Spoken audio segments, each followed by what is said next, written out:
Zach, how you been? It's been a minute since Zach just stepped away. Oh, well, darn. He just said talk to you, Greg, anyways. He just said he's stepping away. Oh, I thought that was Pat. Sorry, I misheard. No. Do you know what any of us even sound like, Greg? This is Mike talking, by the way. Solosi?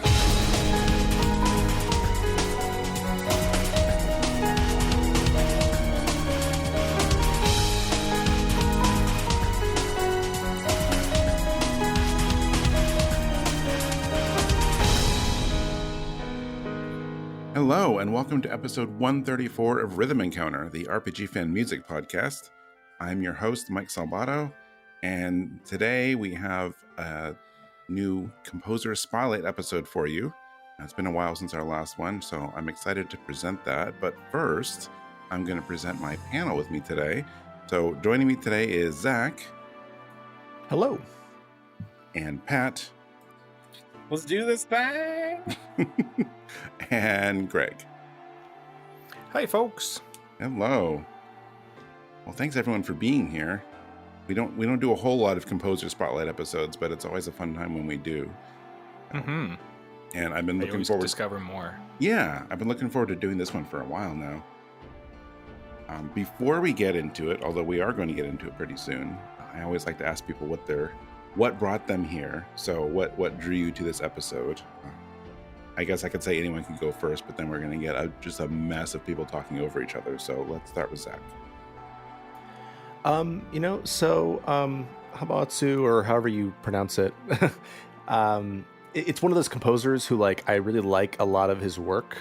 But I haven't played a ton of games that he's sort of been the primary composer on. And so I just wanted to kind of dig more into some more of his stuff.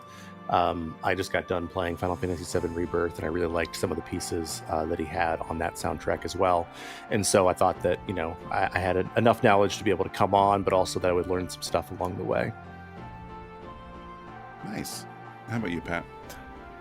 Well, this composer is easily in my top 3. It might be my all-time favorite composer. It's a tough call, but he's done many of my all-time favorite soundtracks, including SaGa Frontier 2, which might be my favorite soundtrack of all time.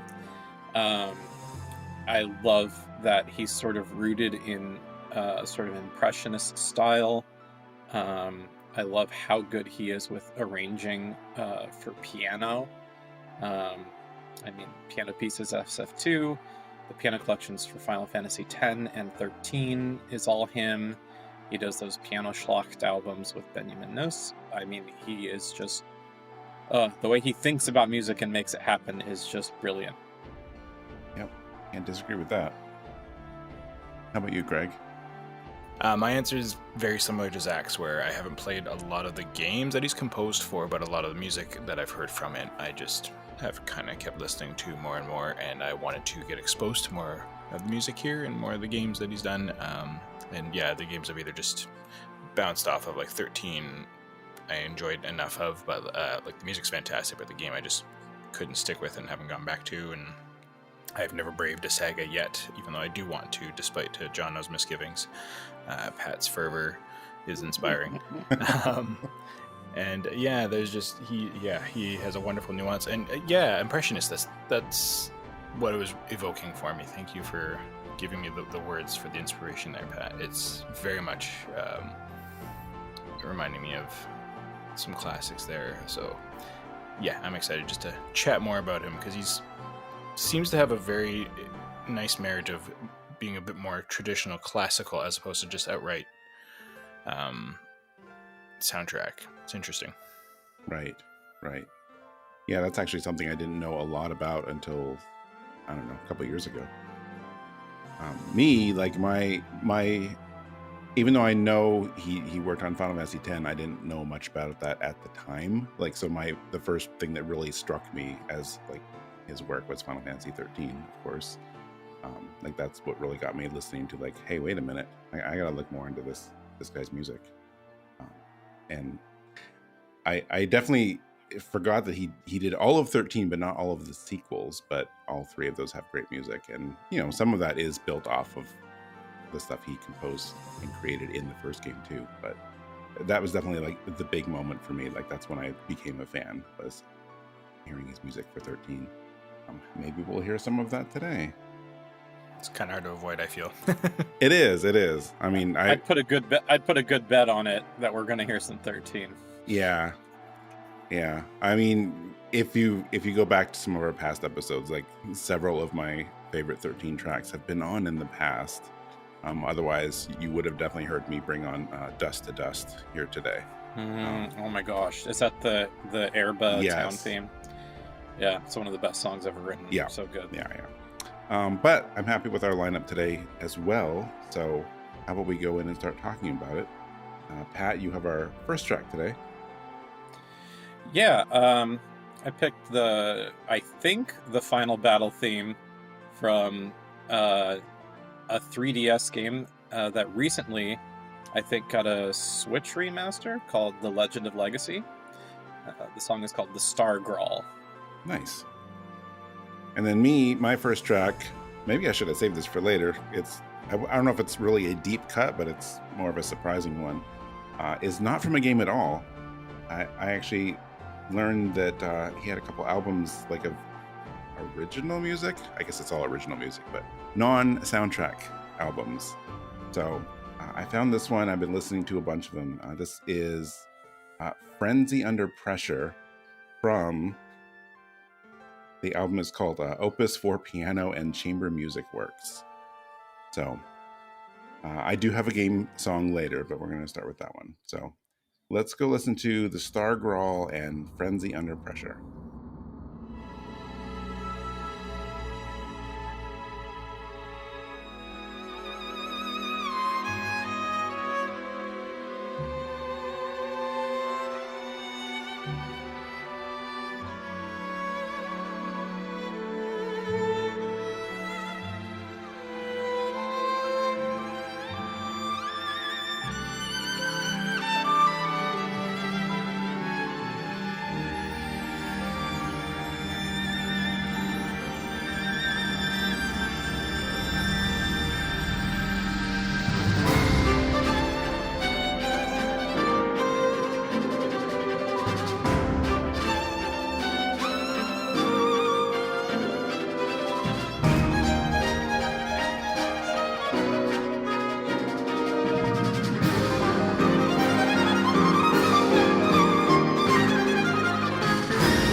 Man, Frenzy Under Pressure.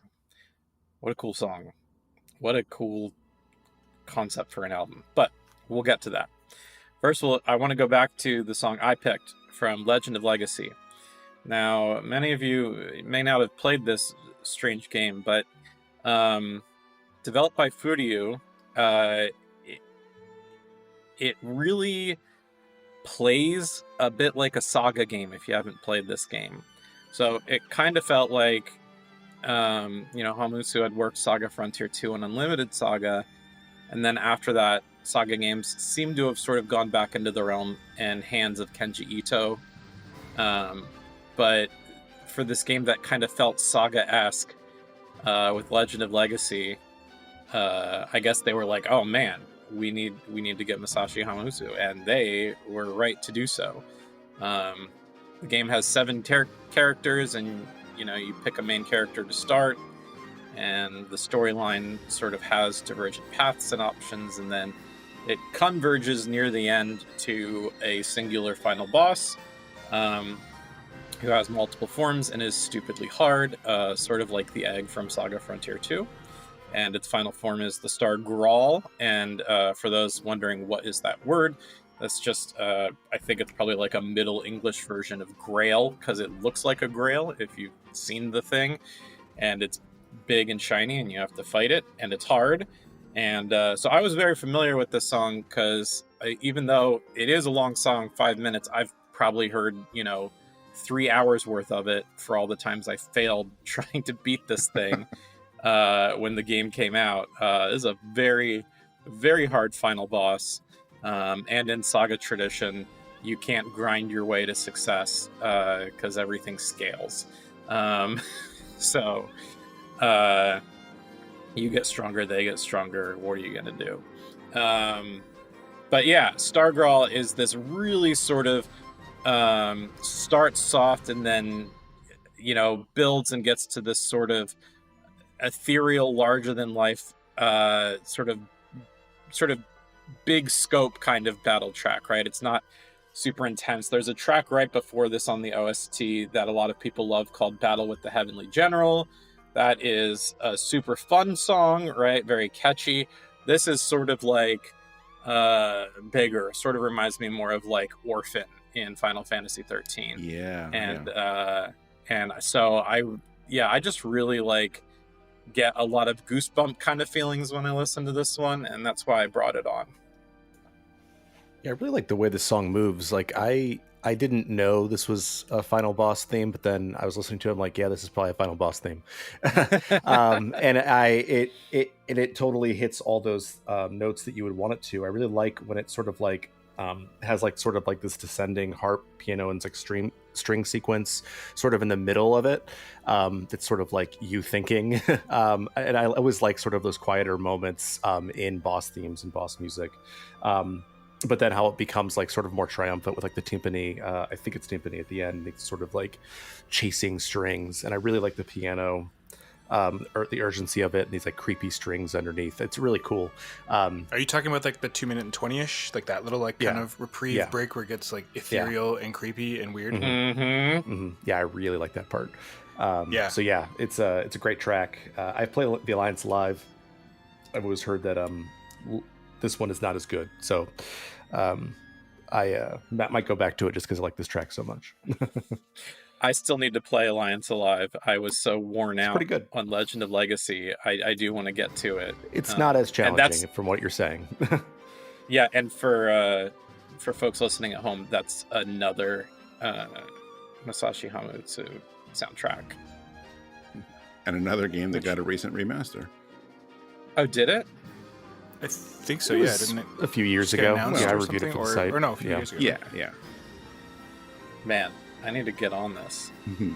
I liked the whatever the slow build is at the beginning. Like it's like kind of like bubbling and boiling or something of like, I don't know if it's just kind of like some sort of sound font or if it's percussion, but like it's kind of like blah, blah, blah, blah, and then finally and that's a very technical music term, blah, blah, blah. And then then the strings kind of slowly come in. And yeah, you get that lovely slow build of, I don't know if there's any like story beats or anything throughout the battle, or if it is just like your classic kind of like take in the scale of this thing, start to swallow what it is you're about to face, and then it just breaks into the full thing, and lets the violin kind of take the show. Which I found the song, when you mentioned that, Pat, it is very Final Fantasy 13-y. Like if I'd heard this out of context and no one told me anything different, I would have assumed it was from 13. Mm-hmm. Yeah, I really like the. Go ahead. Sorry, go ahead. I was just gonna say, like, yeah, the intro to the battle is somewhat scripted. I think maybe those first 30 seconds or so that you're talking about, where it's building, is essentially sort of a transformation sequence for what the boss is, and then about the time you can actually like get into the menu and start like selecting your commands is when the violin kicks in, and then you're going. Okay, that's a really nice. Yeah, it's cool. I mean, as a listen, it's nice, but in context of like tying it to gameplay is very cool to kind of help build the momentum. Is really neat. Yeah, the sound design in context is really good. I really like the use of the percussion and the bells too, and chimey stuff. Like it's really rings, and despite the menace of the battle, it really does keep it hopeful. Like I feel that percussion, the bells, and everything represents the heroes, whereas like the violin and other instrumentation represents the vile evil they're kind of facing. Because it just sounds so hopeful, and I love that little like dun dun kind of motif that's in there now and again.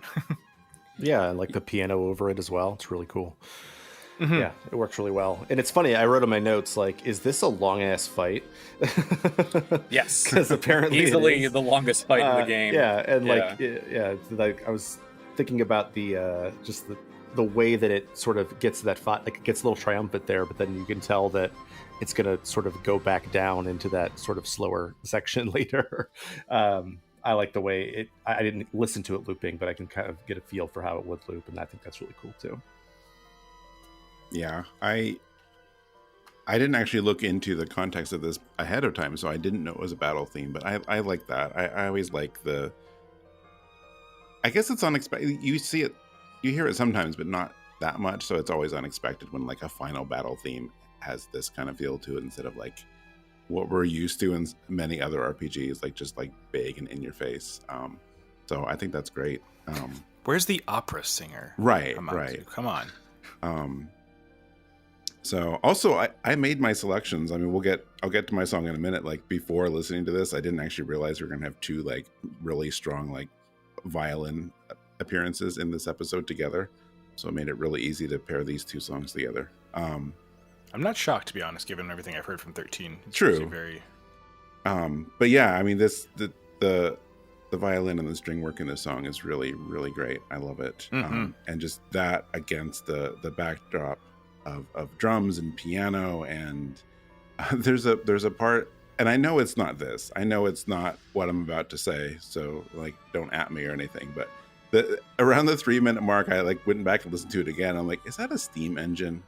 Like I know it's just like a percussion, but like the way it comes through, and it sort of has this sort of industrial theme, just part of it, just this little snippet of it.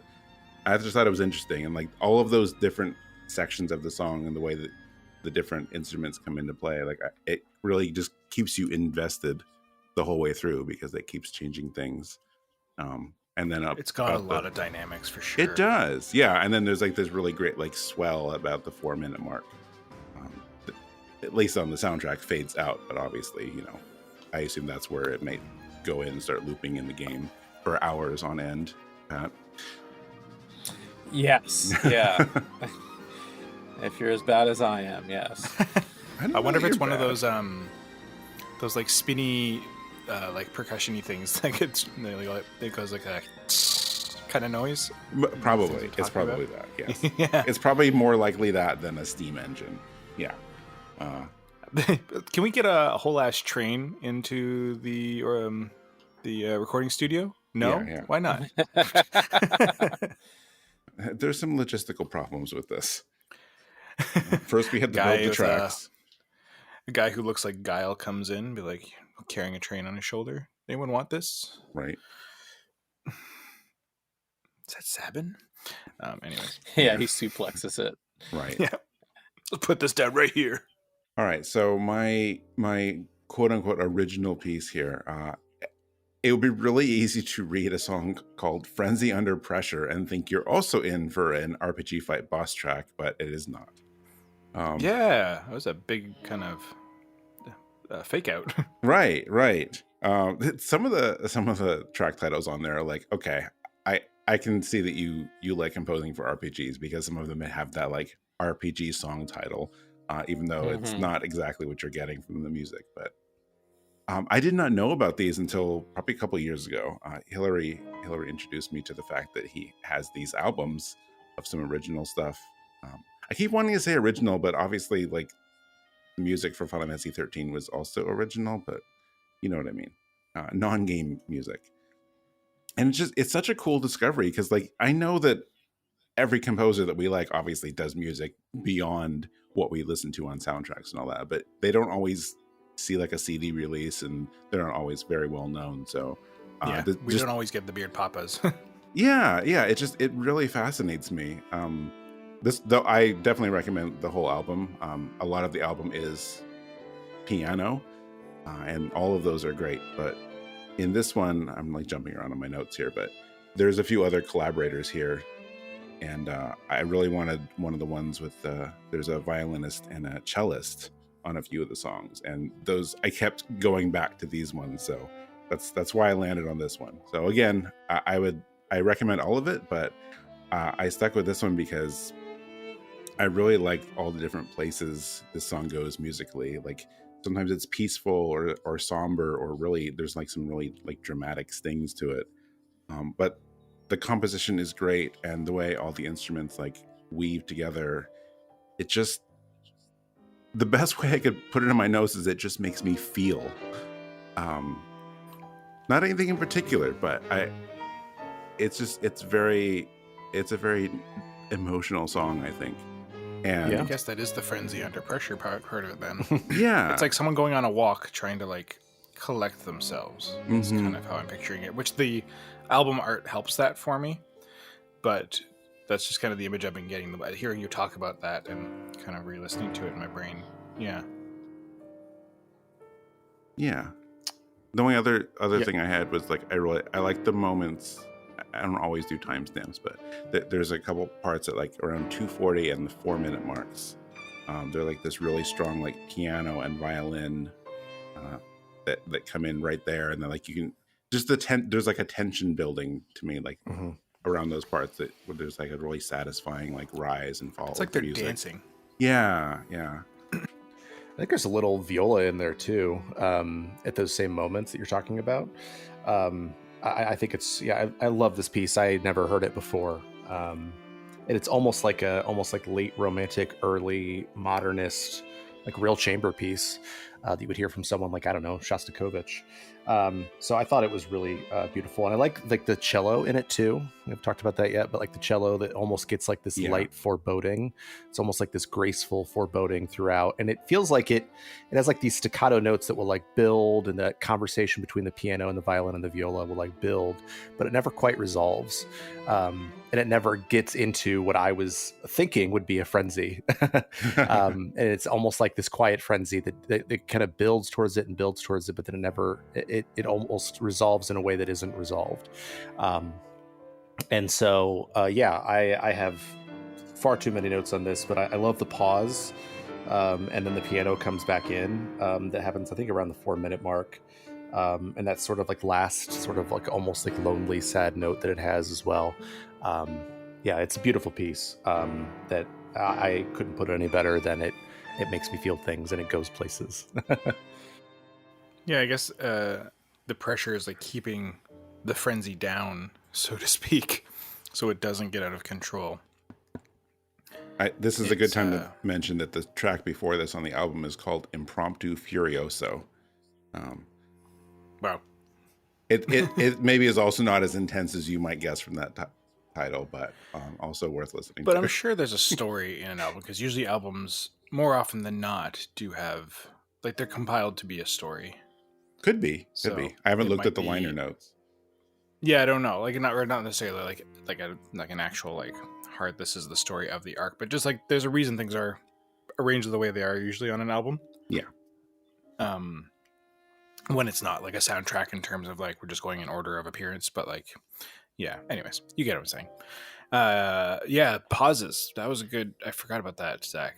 It's always nice when a composer artist uses a pause to make a point, and gives us that like brief little interlude of nothing. How's Pat not gone off yet? I am collecting my thoughts.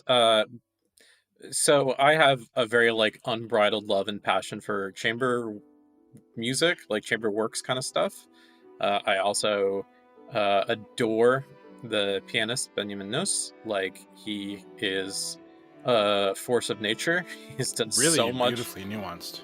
He has done so much good work in the last 2 decades. With Hamauzu, with Uematsu, with a lot of people. He's done. I think he's done a couple albums that are sort of just him, like self-written as well. He's just an amazing talent.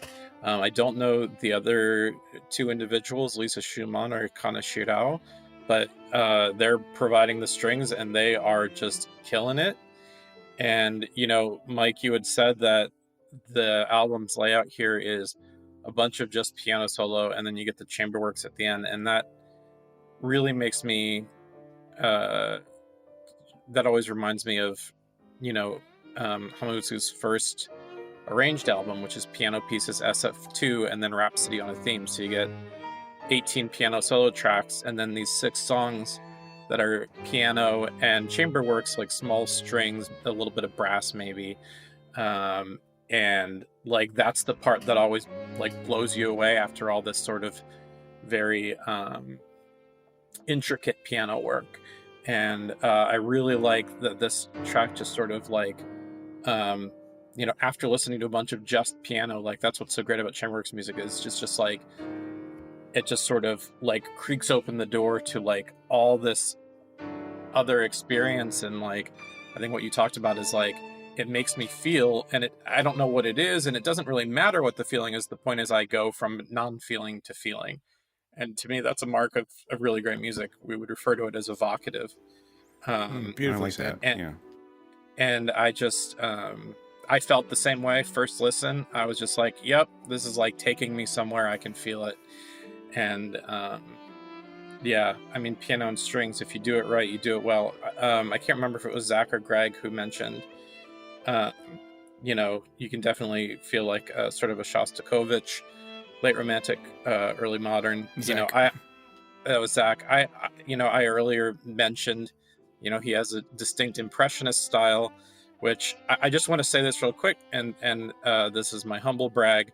I think it was in 2012, former RPG fan staffer Dennis Rubinstein, Den, and I actually got to meet and interview Hamauzu-san in Boston, alongside Shota Nakama at a video game orchestra concert. No, it was a Distant Worlds concert, because Hamauzu sang in One Winged Angel, which was fitting because he's actually, this is trivia, he actually did sing in the original PS1 version of it. He's one of the 16 singers. Oh, that's nice.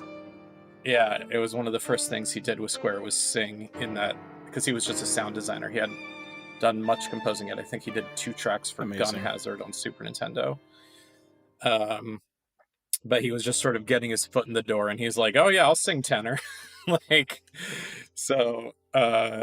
Yeah, but I remember speaking with him, and I asked him, if he sees his music as impressionists, and he said yes. And I said, who do you like more, Debussy or Ravel? Which in my mind, those are like the 2 main names of impressionism. And like fully serious, just kind of looked at me and was like, I don't know those names. I don't know who those people are.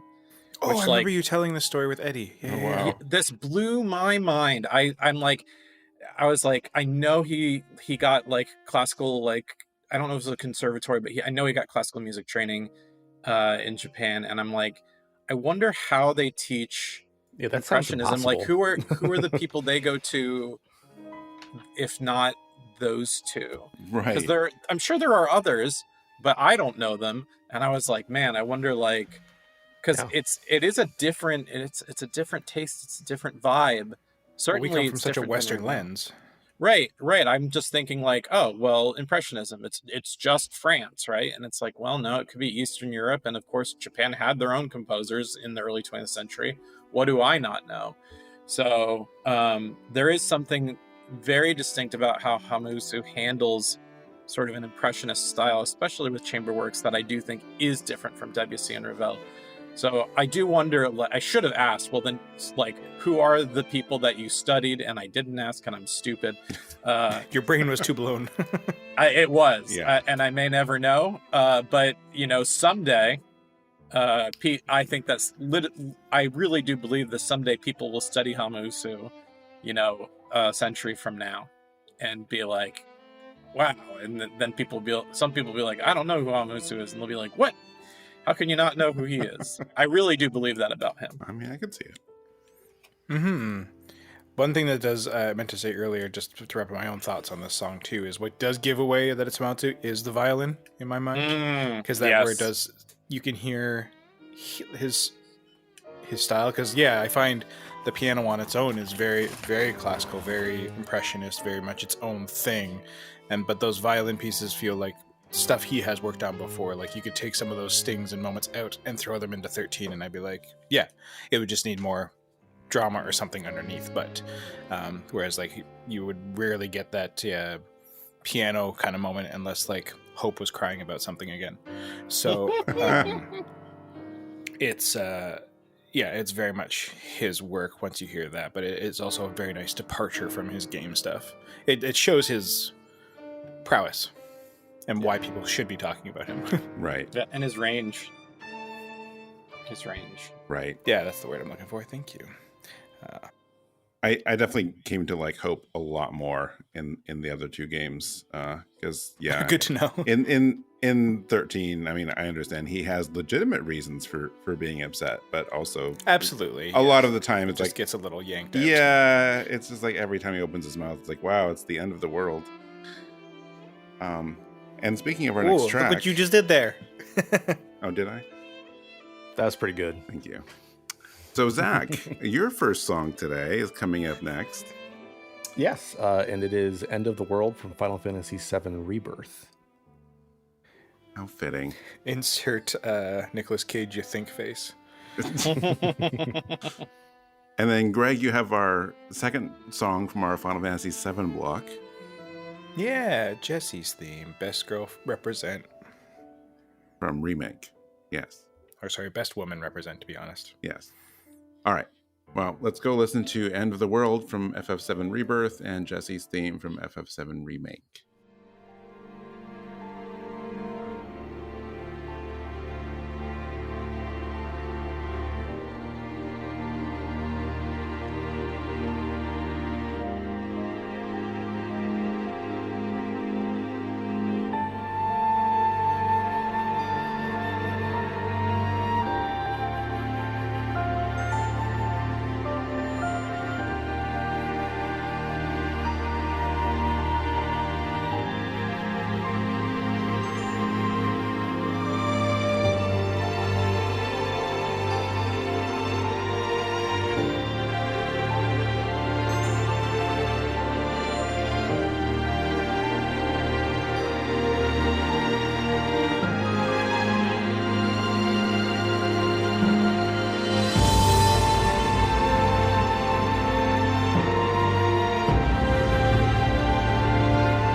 So, so that was End of the World, which is probably one of the more recent tracks, maybe the most recent track we have. I don't read them right now, from Final Fantasy VII Rebirth. And it's actually very challenging for me to talk about this track because of how it occurs within the game. And I don't want to spoil it for anybody listening or anybody on the show. But I will say that it plays during sequences that are maybe a little confusing as the player, but also a little bit hopeless. You sort of see different moments that are sort of fragmented throughout the game that have some things in common. But one thing you know is that there isn't much hope in the situations that you're seeing. And the end of the world is coming is sort of the concept behind it. And I think that this track just beautifully encapsulates that feeling that you get during these sequences. And even though it plays a number of times, every time it feels appropriate to what's happening. And it starts sort of almost like distant and far away, which totally makes sense contextually for the song. And then like the melody sort of rolls in slowly and beautifully, and it makes sense. It's like I like the quiet horns too. It's like it's almost searching for like that Final Fantasy triumph, and it can't find it. It's like it's almost like it's lost. And it never really resolves at any point. And it almost feels like a searching, seeking track as it goes through, and it's totally appropriate. And I really like the cymbal ending, which is like sort of like an odd musical note to end on, but it feels appropriate given the context. So I just think it's a lovely, sad, seeking track that amongst a total banger of a soundtrack. If anybody hasn't had a chance to listen to the Rebirth OST, I think that it blows what was an amazing soundtrack and remake out of the water. I think it's just incredible. And I think this is one of the highlights of the OST. Yeah, when you point out those horns, you're right. Like it almost sounds it's trying to hit that like the main theme, like dun, dun, dun, dun, dun, but it's like rearranged slightly and just doesn't quite get there. But I wonder. I feel like that is what the intention is to almost be that, but not quite. It's like a near miss. Yeah, probably also why there's a very, very small bit of Aerith's theme like right towards the middle there. But it doesn't really it doesn't really get there. So I wasn't sure what to make of that. I was like, Yeah, and the strings are trying to do it later on too as well, trying to hit that dun, dun, dun, dun, dun, almost and don't quite. Mm-hmm. It's very nice, the little subtleties of trying to put some of Uematsu's work in there, but also still making his own thing with it. Yeah. The first time I listened, I was like, I guess I didn't have my volume up high enough, because I was listening and like, wow, this is really sparse, and it still is. But like, definitely when you're listening, turn it up and listen, because there's a lot of subtleties of this song that you might miss if you're not listening loud enough. Just some really low notes and quiet notes that really make the whole soundscape work. It's a very contemplative track, and honestly, this is another one where I could see it inserted somewhere else out of context. I would be like, "Oh, this is from Nier." Yeah, I could see that. Yeah, it just gave me vibes of that. Yeah, Distant it cousins. is. It is unlike a lot of what I'm used to with Hamauzu as a composer, but I do think it's part of his own evolution and the daunting task of scoring this I think planned trilogy of Final Fantasy VII fill in the blank. I can't imagine that it's easy at all. And yeah, to like make your stamp on it, but also marry it to what's there and what's the it's a true task for any composer to bring themselves to compilation, and still like make themselves stand out, but not too much. Like you still have to blend to the overall tone, Right. and this like does lend really nicely to your Frenzy Under Pressure. Like I feel there's a stronger link between these two pieces than so much of his stuff in like 13 and the other things that we've listened to, or 10. Yeah, this one, this has, and I think we're going to talk about this with the next song too. I mean, it is, so there are layers and there are multiple melodic motifs and concepts happening behind the scenes if you're paying close enough attention. Again, it is a very soft song, that, or like Mike said, it might be mixed soft, but even so, even if it wasn't mixed soft, it is a softer, slower piece. I use that word evocative with Frenzy Under Pressure like this, without knowing the details of it. I have some sense of who this is about or when it plays, and yeah, that's rough. It definitely has an emotional impact, and I think part of what's so masterful about this track is that using very few tools in sort of the musical toolbox, not just instrumentation, but also technique and form and all of that. A lot is conveyed, and that is impressive, and it's hitting me in all the feels right now, boys. That cymbal ending is interesting, but it's really nice how the build-up crashes, and as the track would loop back in, it brings you right down again. It's like, out of context, yeah, it is a big rise to kind of end on, of like an intake of breath for tension that just doesn't relieve, but when it loops, you get the relief, but without it, you don't. It's weird how it's built that way. So you're not wrong, Zach, with like saying that. It's just like, it's an interesting choice to end on, and it works better as the loop, or not that it doesn't work, it's just it gives a different feeling to the listener, I find, depending on the way you're listening to it. I would agree with that. Yeah, sorry, I'm trying to I'm be just so brief here. Sad. Okay. We're all just sitting here being sad. Now boys. we're all sad. Let's talk about Jessie.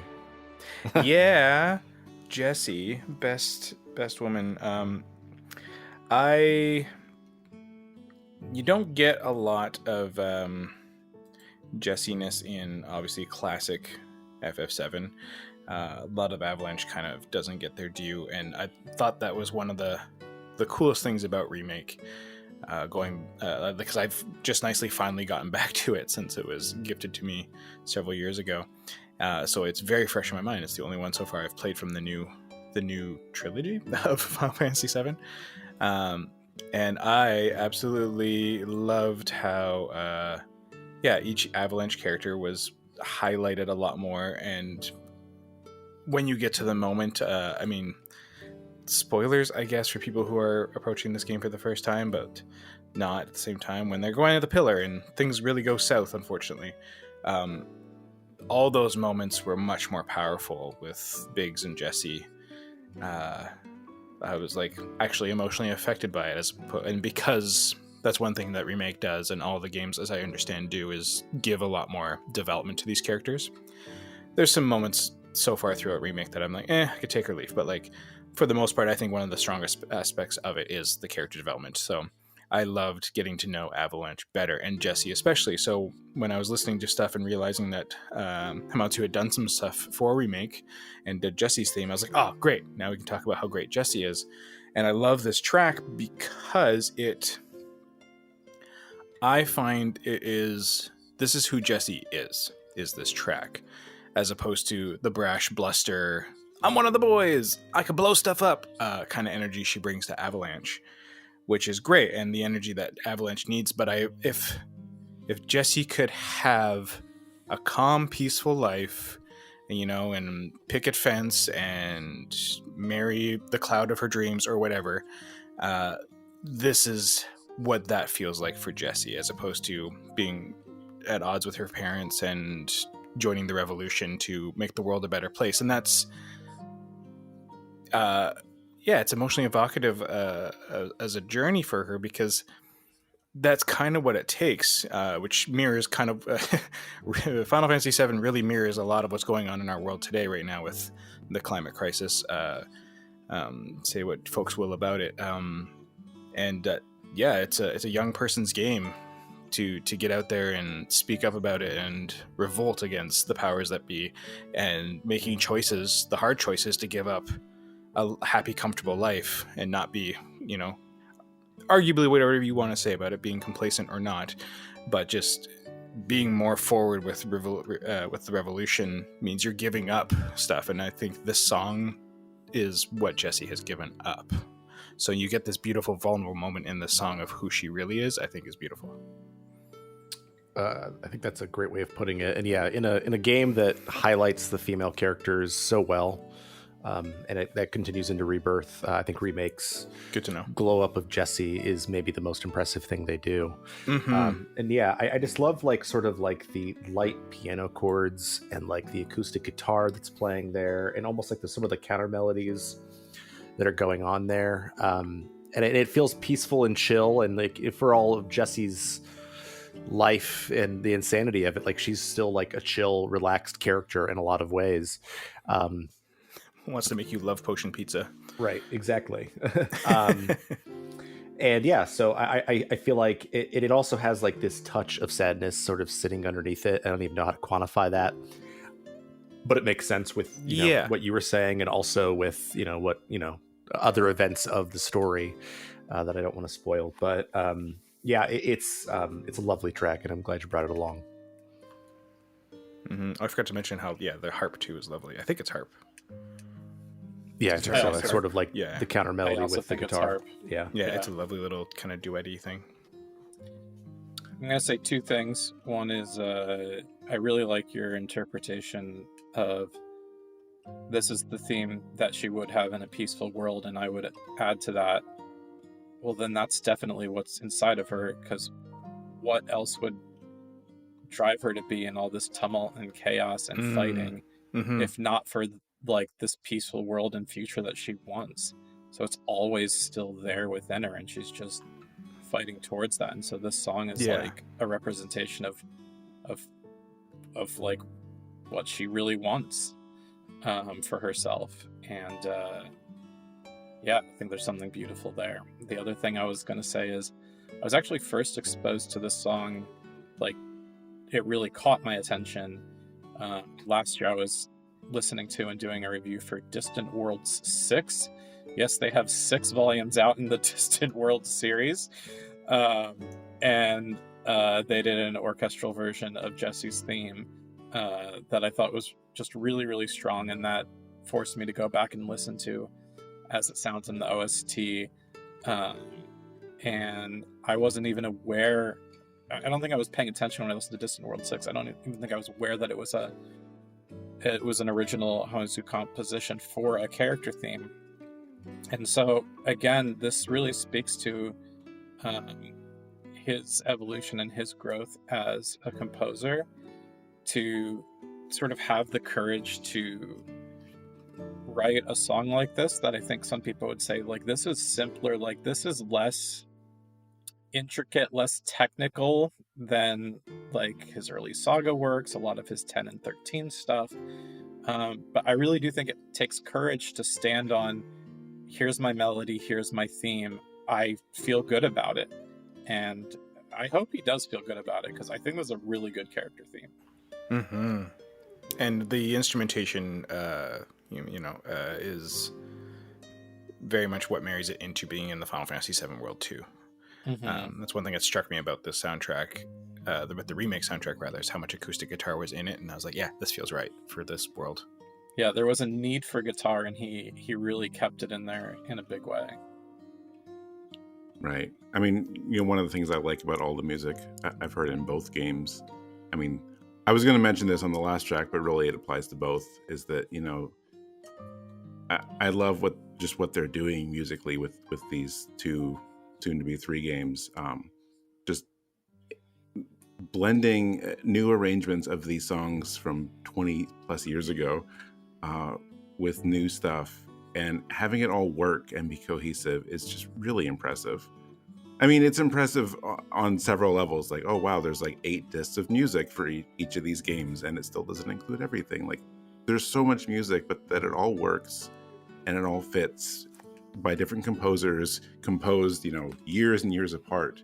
And that they can do things like this, like introduce new character themes to characters that we already had but didn't get themes before. It's really impressive. And half of my notes on this one Greg covered, but mostly because I really enjoy that they are expanding on all of these characters, these smaller characters in the remakes. Because I liked Avalanche, I liked Jessie, Biggs, and Wedge. I liked all of them before, but they were side characters. There was only so much that room they had for growth and all that. Now they have last names and families and their own stories, and it's wonderful. So I love it. Look like an off-brand Charlie Sheen. Yes. Yeah, I actually forgot about that, but yes, that too. But yeah, so like they and even their own character themes. So it's just that the fact that it even exists is great. But this song in particular, I like the instrumentation, and my notes were definitely not as introspective, and I did not look into it as far as you guys did. I'm glad you did. That was some fantastic insight. My notes are more just about the way it feels and the sounds, and I think it kind of all valid. I think it works with what you were saying too, because as you were describing it, like that's also what I got out of it, is that there is sort of a tenderness to it. It's not what you may expect from her like outward like appearance a lot of times in the way she like interacts with everyone. But I think that's important. Like you said, it's what she would want, and I think that's a great way of looking at it. That it has these components of it that are softer and more subtle, but then the strings I think are interesting because the strings aren't very soft. They're very, I don't think crisp is the right word musically, but that's plucky. Yeah, plucky, crisp, whatever it is. Like they're very clearly defined. So it's, to me, when I was listening to it, I got these like this underlying feeling of, I know I'm overusing the word tenderness, but whatever, that's what I'm saying. With these like very, very clear like strings. So there's like a soft side to it and the more resolute sound of those strings mixed together. And I think that's very interesting. Good word. She's a very resolute person. Yes. Well, I'm disappointed. I thought we were going to get to track 5 without you having to say, well, you took all my notes. And we were so close. You didn't take all my notes. Just the part. But... Well, I mean, the thing is, I specifically wrote in my notes, I was going to say, I'm not breaking any new ground in saying this, but the expansion of these characters in Remake is very interesting. But like, the odds of one of you not saying that were very low. That's fair. I wrote those notes knowing that someone was going to say it first.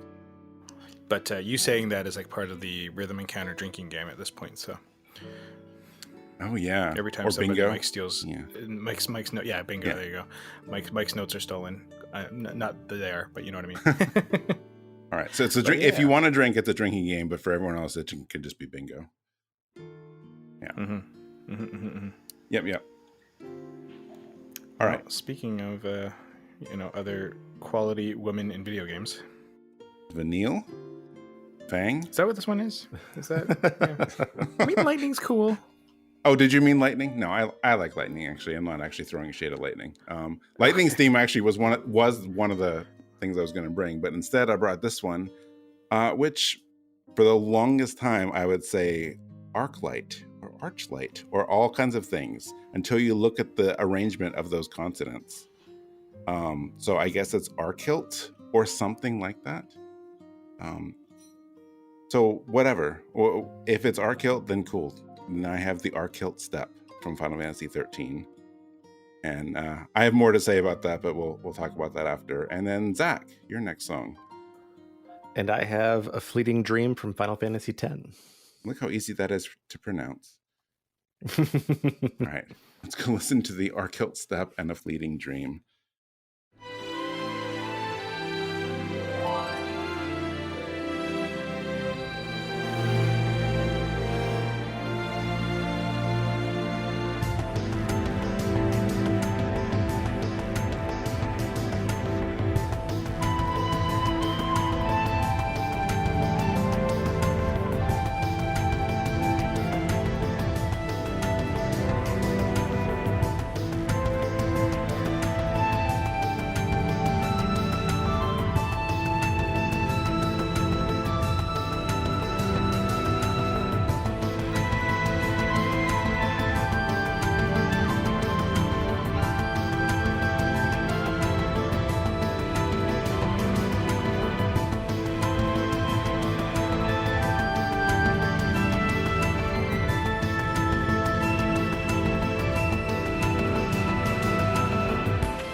All right, so while we were listening, Pat looked into this naming a little bit more. So now we're thinking it's what, Pat? The song title?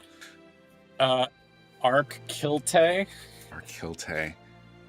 I'm gonna have a really hard time Archylte. not saying Archylte or Arclight, but it's weird how your brain rearranges it to make it something more familiar. Right. I read it that way too. I thought the L was in a different spot, and I was like, no, like until you just pointed it out. that the Japanese pronunciation and structure and all that I did not look up, but I did look it up when I was picking this song, and I was like looking at different places online, and I saw some different forums and threads and all that, people talking about it, and someone even was playing 13.2 and it's like, okay, they never speak the name of this place in 13 apparently. So someone was playing 13.2 and it gets mentioned, and they just mention it as the Steppe. So apparently it's never mentioned verbally in the game. The Voldemort stepped. Yeah. Okay. Yeah. You can't say it. The The Steppe. voice actors are like, we're not gonna try this one. Nope. So I thought that was kind of funny. I was like, well, that's why it's tricky. Yeah, I think without looking at the kana, I would have guessed Archylte, but not the te at the end. Right. So I don't know. Because you would have put the diacritical over the e if you wanted that. Right. Like Pokemon. Or throw an accent on it or something. Exactly. Yeah, that's what I mean. Yeah. Well, anyway, so 13 has a wide range of music, but it also does a lot with some of the key motifs. And one of my contenders for this episode was Lightning's theme, as I mentioned, which I think is sometimes. I'm shocked wasn't on the last one. Well, the 13 specific. Well, one, yeah. I think that one had so many other ones though, and actually that's one of things I was going to say is like I think Lightning's theme sometimes gets overlooked by Blinded by Light, which is I've described as Lightning theme's much faster cousin. Because like that that's apt. Yeah, I mean I love that. It's one of my favorite battle themes, and I can see why people like tend to go towards that more than Lightning's theme. But I stuck with the Steppe for a few reasons. First, I thought it'd be fun to see how we all pronounce it, and we've seen how that turned. But beyond that, this is just another great use of a familiar motif used in a new way. Since it's based on Final Fantasy XIII's The Promise, which is that considered the main theme? I think it is, but yeah, it is considered 13's main theme. And but there's more percussion and more of an adventure-y kind of feel to it, and not the main reason. Yeah, it is the main reason. I'm gonna go with that. This is the theme you hear when you're exploring Grand Pulse, and that's like a major thing in the game. When 13 came out in 2010, I didn't finish it. I mean, I tried. I liked it enough. I liked the battle theme. And, it was just like that whole straight line thing, this running in a line, really just kind of fatigued me. So I didn't finish it until right before 13.2 came out. But I had not gotten to this point. Like when I put it down years before, I hadn't gotten here. And I wish I had, because I think if I had gotten to this point, I would have kept going, because it really changes the game. It opens everything up. Like literally in terms of exploring the game, it's open, but it's also that, your characters are led to believe the entire game. It's like, well, that world is uninhabitable. Like nothing can live down there. Like, so it doesn't really even it didn't cross my mind that we're going to explore it. It's like, well, there is no world there. But when you find out there is, and it's the just giant green field, like full of life, I'm like, oh, like it's just, it really hits you. So I think it's great that this theme would be a play on the main theme of 13, but again, a more upbeat theme as you adventure and explore. So yeah, I mean, just that, the entire reveal of that and how it changes the game, and then like it's what kept me going. Whether you like the first 30-40 hours or whatever or not, like I know this doesn't make up for that and doesn't suddenly make the entire world open and more explorable, but it really did change things for me and make me enjoy the game more. So yeah. And this theme plays with vocals in the woods or something. What was that term plays again? I remember playing it a lot in my in Theatrhythm. was that Sunleth Waterscape? Oh, maybe that's what I'm Oh thinking yeah, of. that Yes, one's the Waterscape. that one's fantastic too. Yeah. Yeah, with the bit of the lyrics in it, but it's the same motif. Yeah, there's probably 4 or 5 prominent songs that use the promise motif, which again, I mean, variations on themes, good use of motif. Hamauzu is a master of motif. When I get to my second pick, I'm going to go headlong into that. But I love the way it's used in this song. It's certainly faster than The Promise, but not too much faster. It's not too intense. One of the things about, and I had never thought about this before, but one of the things about a lot of Final Fantasy games is that the main theme of the game, or an important theme of the game, becomes also the world map music. An instrumental version of Melodies of Life for 9. 7, it is like so the main theme for the world map. If there is anything comparable to a world map in a game like 13, it is when the world explodes into this big open field. I really do think, getting to Grand Pulse is just such a huge payoff for a lot of tedium, right? It's like the 11th chapter out of 13 chapters. You land there and you're just like, oh my gosh. Right. The game is good. It's also the first time that you have this amazing combat system that works great for 3 party members. And up until like chapter 10, you've been using 2 party members everywhere you go, which was just great design choice, guys.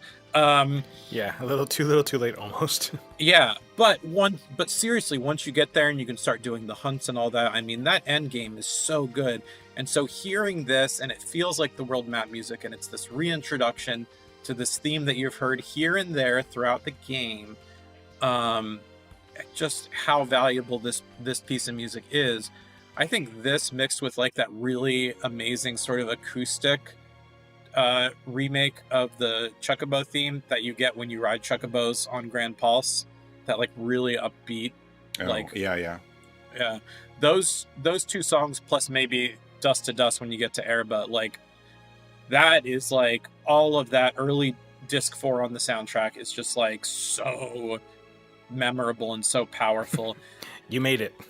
Yeah, you made it, and it was all, to me, like, I really want to say, like, it was all worth it. Like, if you gave me that up front, maybe I would like the game more, but I think it could have behooved them to, like, pepper in a smaller open world section slightly early on to give a taste. Yeah. Cocoon having a smaller open world with 3 characters would have been better. But whether it was exploring a base or a city or something, Yeah, what we have here is what we have, and it maybe for some people it's too little too late, but for me, I remember playing the game and just being like, here it is, I've arrived, and this song is all of that for me.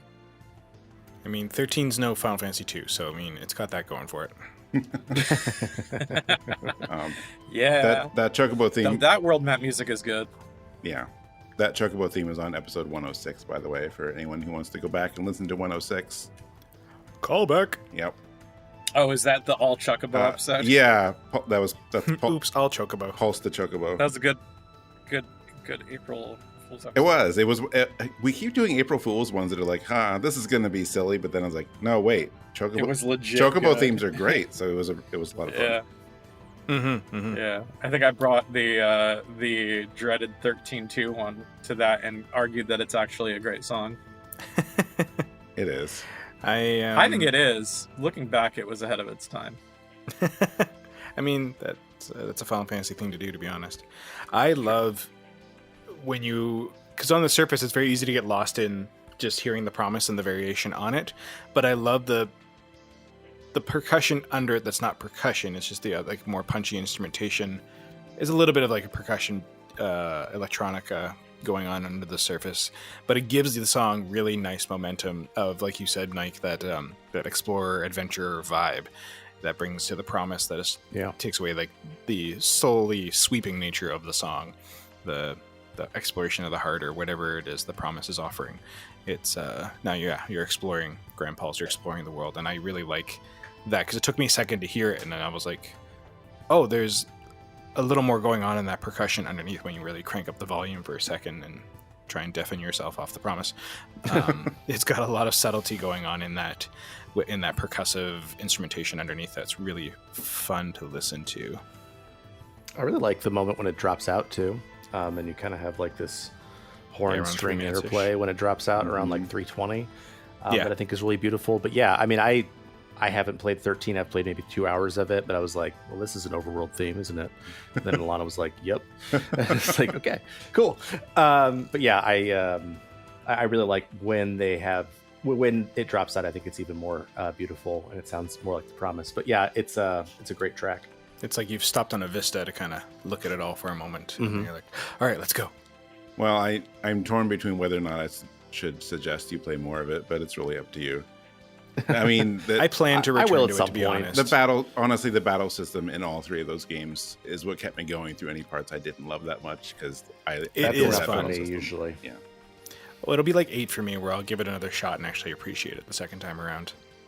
Right. Oh, I'm glad you appreciated it the second time around. I think it's a very cool game. overlooked game. Yeah. Yeah, I think it's got tons of flaws, but like, yes, if you can get through the flaws, man, there is some good stuff in there.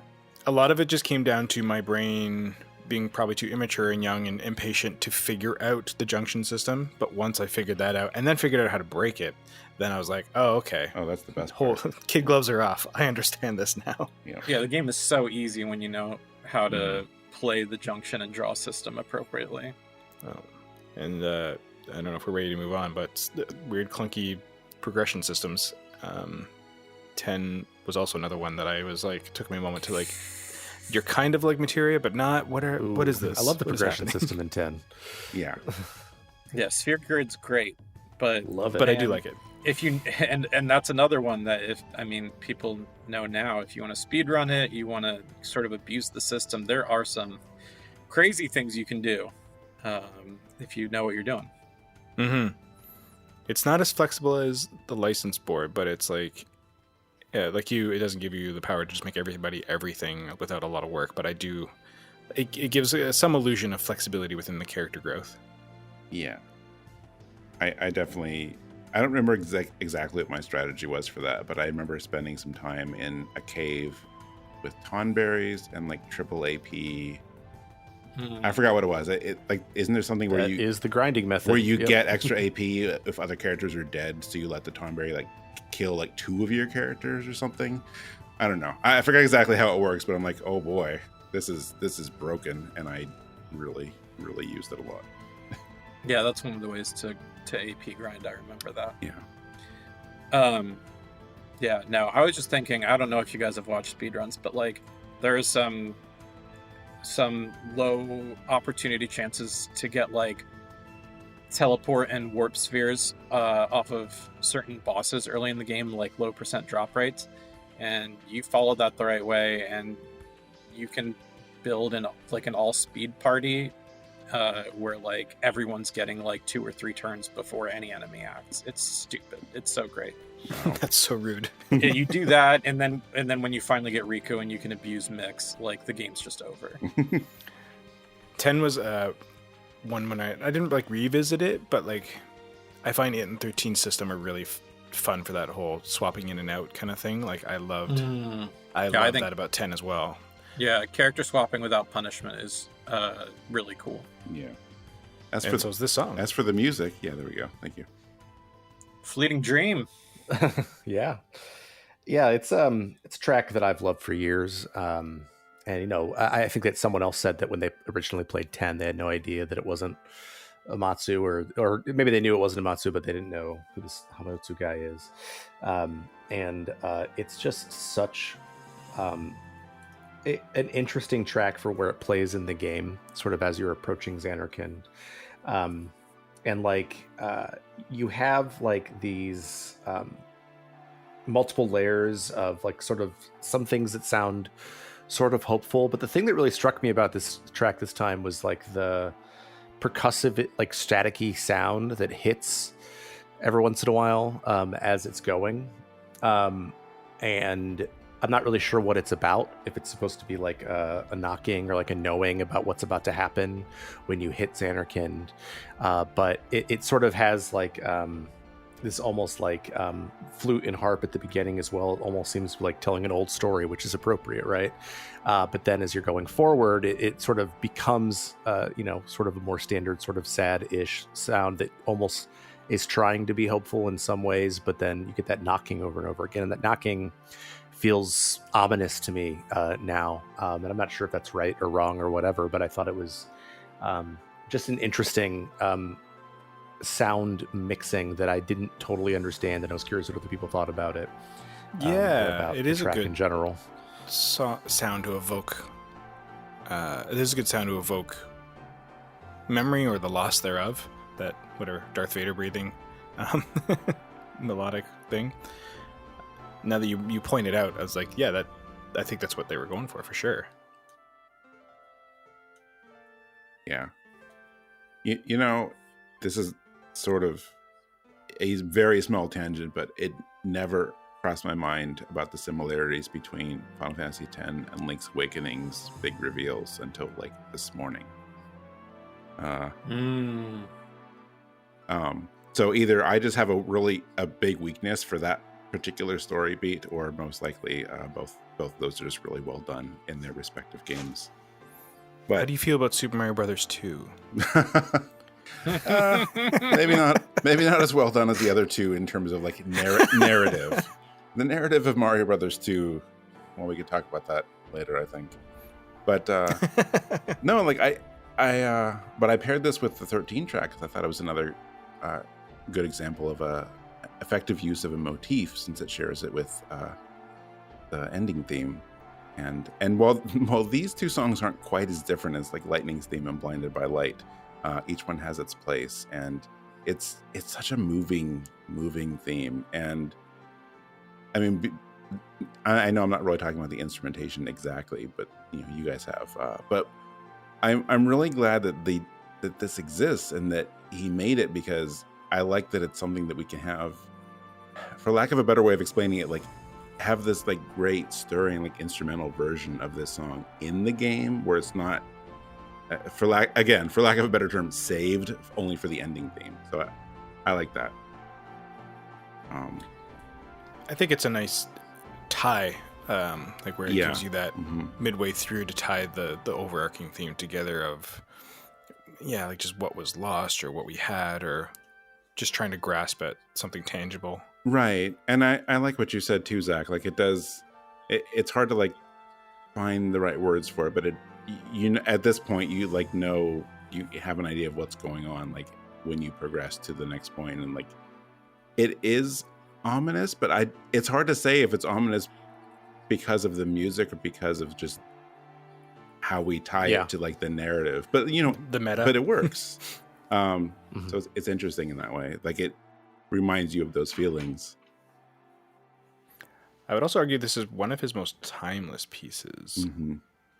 Like, again, not knowing who he is, but at the same time, like, the song. If you've listened to music from the series, it comes up and it's just, you're like, oh, that's 10. This song's 10. Yeah. Yeah. I have a lot to say. I'm going to try to keep it short. So, earlier when we listened to End of the World, as far as credits goes, that lists both Uematsu and Hamauzu as composers, and then arrangement by Hamauzu, which means there were melodic themes in there, which were written by Nobuo Uematsu, as well as original melodic themes from Hamauzu. I think I talked about this briefly on Slack. This is the only track we have on here that is this case. This song is not written by Masashi Hamauzu. This is the melodic theme of Suteki Dane, or Isn't It Wonderful, which is the ending theme. Though, when you play the game, you also hear it prior. So, in order of playing this game, you've heard this song in the scene where Tidus and Yuna are in the lake. Yuna crying in the water scene? Right. Crying in the water and presumably doing more. It's very pretty. Yeah, so you've already heard this song, but then you hear this much more pulled back, sort of staticky, a little off-kilter, I don't want to use painful, but like there is some sort of suffering or sorrow in Fleeting Dreams. So this is the only track that we've picked here where Hamauzu's work was fully arranging, right? He didn't really compose a note of this motif. This isn't his motif. This is us seeing him take a motif and work it in a different way, which is one of his strengths. You know, if you listen to the Final Fantasy X piano collection, that's all him. Even though he only composed a third of the soundtrack, he's arranging his own music, he's arranging Uematsu's music, and he's arranging Junya Nakano's music, which Nakano did some really great tracks for 10 as well. And I think Hamauzu as an arranger of other people's work is definitely something worth discussing and worth remembering. I also didn't pull this one, but I was thinking there was this sort of obscure old game that Yasunori Mitsuda did the soundtrack for called Sailing the World or Sailing to the World. And there's a piano collection of that all done by Masashi Hamauzu. So it's Hamauzu arranging Mitsuda. And he just does a really good job capturing themes and capturing motifs and then doing new and interesting things with them. And that's what I appreciate about A Fleeting Dream, is that I don't know if Uematsu was put to the task of, all right, take Suteki Dane and do a different version of it and kind of give it that sound of what we're expecting when we're going through Xanarkand, of like, you know, like this feeling of like maybe not everything can work out, and that's really icky and scary, and maybe this is our last time, our last adventure together, and Tidus is going through all these things because he's learning stuff from the faith that, you know, maybe he's not ready to learn. You put all that together, and, you know, I think Uematsu would have done a serviceable job, but Hamauzu was like built for this kind of work. I just think he can do such a good job taking a melodic theme and really moving it anywhere he wants to go and making it work. That's my soapbox. I love he was built for this. He's like assembled in a hangar. Just this big composing machine. Yeah. He an arranging Square machine Enix too. has. They have a composer arranging place. Yeah. It's like Build-A-Bear Workshop, but for composers. Yeah. But then they all go freelance and make more money, and that makes me happy. Yes. Mm-hmm. And that's why they have the factory to replace them. Oh, that's actually true. Oh God. I'm surprised that, like, with this sort of thing, yeah, like places like that haven't developed some sort of collegiate program or whatever that's sponsored, like the Square Enix music program or something, where they come in and learn from the masters. I do wonder sometimes, are there universities or like graduate programs or things like that do frequently partner with, you know, Square Enix or like some of the like bigger studios like Base Escape or Unique Note, or things like that. Almost like I wonder if those ties exist formally or informally. They might. I could like see it. what's the word I'm looking for? Like an internship kind of almost thing. Yeah. I know things like that exist here in America. Obviously, yeah. Berkeley in Boston has things like that. Shota Nakama has made that a thing, not just with Video Game Orchestra, but also his recording studio Soundtrack, which is where like a bunch of songs for Lightning Returns was recorded, among other things. I think 15 had a bunch recorded there too. At Berkeley? Like through Soundtrack. And so Berkeley students who are near graduation or just graduated can get these internship opportunities through Soundtrack. Oh, cool. I've actually been to Berkeley, or at least their like performing center thing. Yeah, I imagine they might use the recording studios on campus. They either do there, or I think there are some really nice professional recording studios throughout Boston as well. So I'm sure, yeah. I mean, it's a great music scene up there. Yeah, I agree. All right. Actually, funnily, what I've seen at Berkeley was the 8-bit big band, which, by the way, is fantastic. Yeah, they are good. We have seen a Final Fantasy concert out here, although it was in Connecticut. And even though this is not Xanarkand, I'm going to mention this really quick because I don't know if I ever mentioned on the show, but we saw A New World in Connecticut, which is so good. I might actually like it more than Distant Worlds, but the whole concert was beautiful. Is that the intimate Yes. music, like the Yes. more chill Mhm. stuff? Yeah, I've heard good a things. smaller space, really, really cool place, and arrangements and all that. But I can never get over the fact that Xanarkand was one of the last songs that came on, which that is exactly the right kind of song for that style of performance.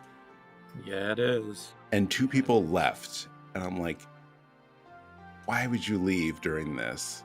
Why are you Too emotional. why are we even here that you would walk out into this song?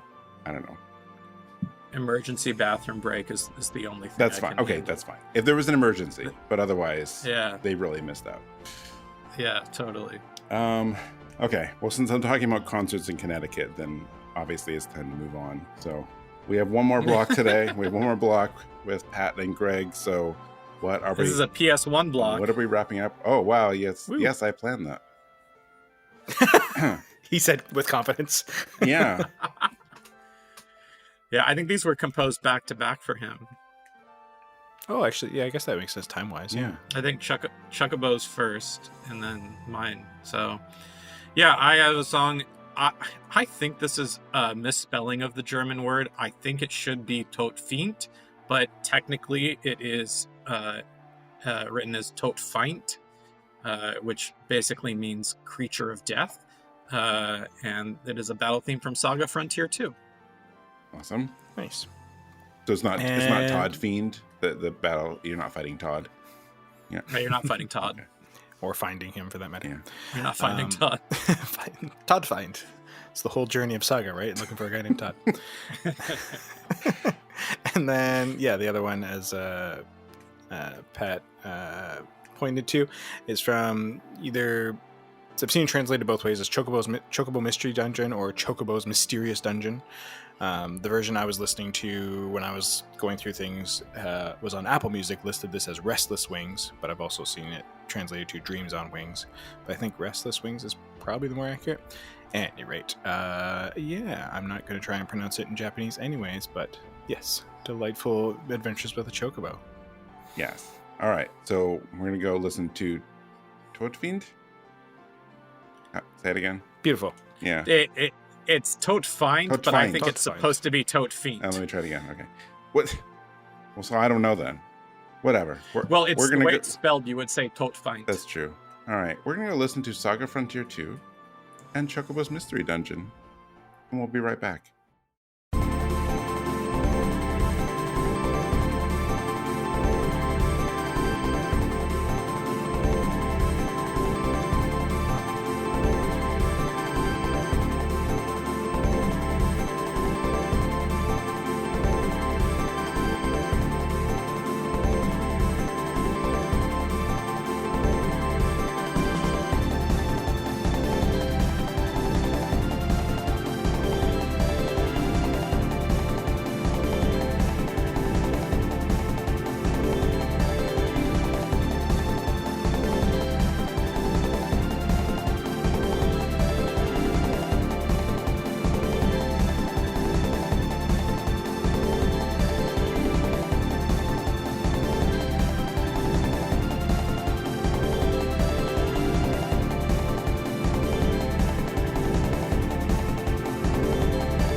All right, we are back, and I want to talk about Todfeind, which is a German word that translates to mortal enemy or deadly enemy, from SaGa Frontier 2. SaGa Frontier 2 has an amazing range of battle themes. It has nearly as many as the first SaGa Frontier, which those of you who know, Kenji Ito not only made 5 regular battle themes, but he wrote an original battle theme for each of the 7 final bosses for the 7 characters, which is just amazing. But Hamauzu did 5. He also did 5 regular battle themes, and then there are different boss themes throughout the game. And Todfeind is sort of a mid-game battle theme that if you've played the game, you know the first time you hear it is sort of this water and ice creature that comes out in an icy dungeon. And also, if you've played the game, you know this is a point where you start getting game overs. This is definitely a choke point in the game, where some people stop, but they get to stop to an incredible piece of music. Just that constant sort of pulsing of these synths, and this is a very sort of synth and keyboard centric OST. Again, I mentioned up front, this is probably my favorite soundtrack of all time. It's certainly up there. Just the ringing, the ding ding ding ding ding ding, ding, like keeping that going. But when you listen, you're going to hear sort of the main theme or main motif of SaGa Frontier 2. You're actually going to hear it twice. Once at one tempo, which is a lot slower. You can kind of hear it in the background bouncing. F, G, D, E flat, F, G, B flat. Like you hear that. And then as you keep listening, you're going to hear that the sort of the A section of that theme. Dun, dun, dun, dun, dun, dun, dun, it gets faster and it's on another instrument. And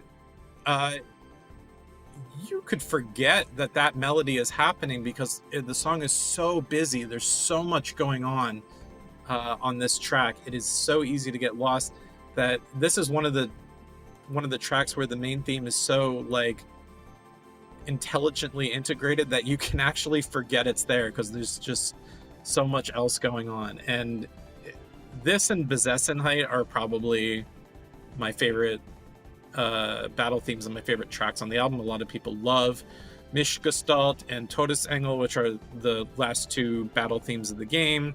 They're rightly warranted as amazing pieces of music, but for me, I think Todfeind is just like, it's so bouncy and catchy. I just adore it.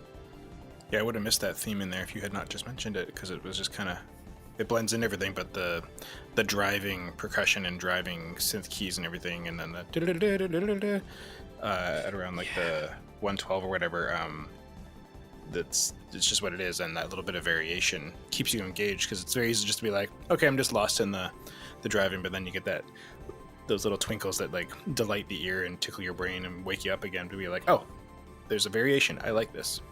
Yeah, this is what I mean about when I talk about how technical and intricate he can be. SaGa Frontier 2 is just like it for me, and this song is like, this is the battle theme that does that best for me. Oh, I can see it. It's interesting hearing it get so synth heavy too. Mm-hmm. This is actually like the Rebirth song for me. Like I had to listen to it a few times and also turn the volume up a little bit more, because there is a bass line and some percussion here that if you're missing out on it, like you're missing out. So definitely make sure you hear all that, because I did not hear it the first time through, and I liked it more the more I listened to it. And I like that, you know, so often we think about like driving battle music as something that's like, we talked about this a little bit earlier, actually, like something that's like really like in your face. So it's like, you know, the guitars of like a Falcom game, or a big choir in, well, every other JRPG. But I like that this keeps like this like steady rhythm, but it doesn't go the places that you always expect it to, but it still has that same energy that like, you know, get you through this challenging thing. Maybe after some game overs, but yeah. No, this was a lot of fun. And thanks for pointing out the bass line. Yeah, it is good. It makes me think of the bass line in the the regular Chrono Trigger battle theme, like how funky that can be. Mm-hmm. Yeah, a lot of these older like sequenced audio games, people forget about the bass line, but when you take time and listen, well, Neil never forgets. No. Our for those of you who don't know, Neil Chandran, one of our longtime staff members, he's a bass player himself, and when you read his music reviews, he never fails to note whether the bass is good or bad throughout a soundtrack. And I think it is worth honing in on, especially these older synth soundtracks, because they're often done really well, but sometimes they're not mixed great. And I think it's mixed really well in Chrono Trigger. Like, bass is very noticeable in Chrono Trigger. And I do think if there are a handful of critiques you could level against this OST, and I do think the bass being mixed a little soft on some tracks is an issue. I think that would be a fair critique. I guess so. I mean, it's still distinctive, but yeah, I think it could shine a bit more. Once you sort of subjectively pick up on it and choose to listen in on it, you can hear it. But I don't think it draws you in the way, like, because Chrono Trigger will sometimes just open a track with just some held keyboard synth chords and then just bass going everywhere, and then so it's already known. But I think it's a little subdued, especially on this track, and so I'm glad you pointed it out, because I mean, personally, I wasn't even thinking of it on my most recent listens prepping for this show, and it's a great part. The bass line is awesome, but it is a little soft in the mix. See, now all we need to do is borrow some of Retro Encounter's power and use this song on this episode as a way to manifest that SaGa Frontier 2 remaster. That's very clear. They've all but confirmed that they're doing it, even though that listing showed up years ago. Yeah, I would be shocked if it wasn't the next project. I mean, the idea that they would redo Unlimited SaGa before SaGa Frontier 2 is nonsense. They've said they want to do both, but I mean, which is the one people want more? Yeah, exactly. So I don't know. This is going to be a good test, because if Retro Encounter is the only one that can create these remakes or re-releases or release dates on games, well, we'll see. No, we can manifest our own power here. Okay. This is SaGa Frontier 2. Summon the HD remake. Zach? I'm here. Okay. You guys covered everything I would have said, so we're all good. Okay. We can talk about some chocobos. Yeah, talk about chocobos. Did Hamauzu do the chocobo theme for 10? Or was that Uematsu? Ooh, I don't know. I forget who did it. But I know 10's is one of the ones in contention for worst, if I'm not mistaken. No. 10-2, maybe. Is it not? I don't like. Oh, maybe that's what I'm thinking. I don't love 10-2. I thought there was one from 10 that was not liked. That's all I remember. No, I like 10. Maybe that's the one. Brass the chocobos from 10. It is pretty fun, yeah. That's right. That's the one that's really jazzy, swingy. Mm-hmm. Right. Yeah, there's one which I think you also teased on the all chocobo episode of. Oh, 13 too. Well, that one's apparently really bad too. But I thought there was one from 10 that was just it's 10-2. Oh, people do dislike the 10-2. 10-2 has some really I'm weird sad horns on it. Sorry, I meant 10 trilogy. And then 13-2 is the metal chocobo. Butt rock, new metal. Yeah. Okay, cool. Either way, Chocobo's Mystery Dungeon is delightful and very different from, I mean, considering, so as you were saying, Pat, that this probably came just before SaGa 2. Mm-hmm. And it's interesting to go or two before. For this to be a little more kind of a lot of the soundtrack feels like chamber music, and especially this track. I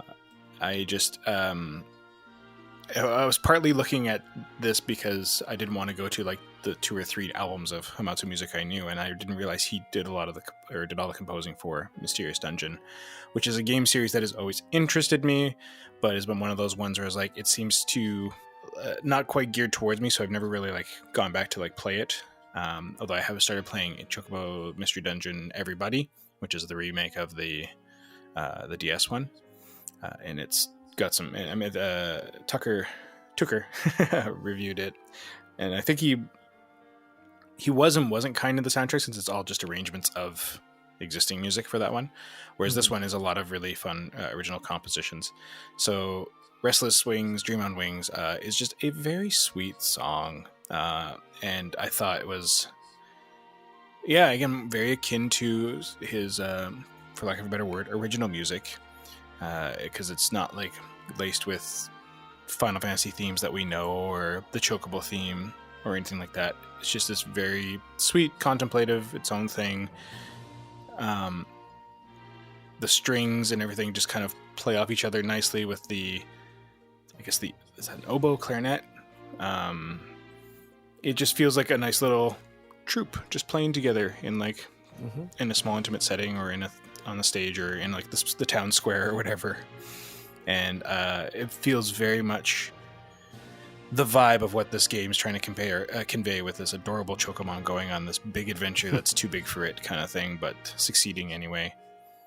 I don't have a lot of context for this, as I say, because I haven't played it, and I'm not sure where this plays, if it's, with Restless Wings, Dreams on Wings, if it's supposed to be like the inn theme or something, or if it's a town theme, or if it's just mostly a moment during a story beat. I'm not quite sure. Clearly not during the dungeon, and this soundtrack has some pretty cool action sequence music and everything like that, but I like the reprieve that this one brings. Yeah, I really like this track. The whole thing feels kind of like floaty and pleasant. And I especially like, I'm not sure if it's flute or oboe or clarinet. I think it's flute. I think you're right. Almost flute, but there's something else in there though. It's deeper. Fluttering flute, sort of around like the 2.5 minute mark. That sounds like something almost flying. So like, I really like the track in general, but that's the part where I like was that fluttering flute moment where I was like, oh, it's like a chocobo flying, which I just thought was delightful. I like all the violin stuff in here too. It's really great. I think that violin, like the dun dun, the kind of like violin percussion march that is underneath like that soft fluttery flute is what ties it back into Final Fantasy for me, because that feels very traditional Uematsu Final Fantasy.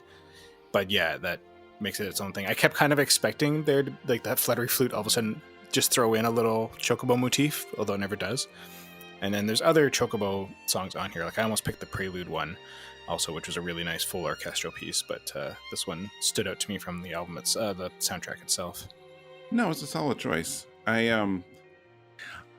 I wanted Zach to go first on that in case we talked about the same thing, but luckily we didn't, because otherwise most of my notes would be in the trash. So I realized today, as we record this, that this song is in Final Fantasy XIV. I swear I don't always try to turn the discussion to 14, but where? It part of the Omega quest line.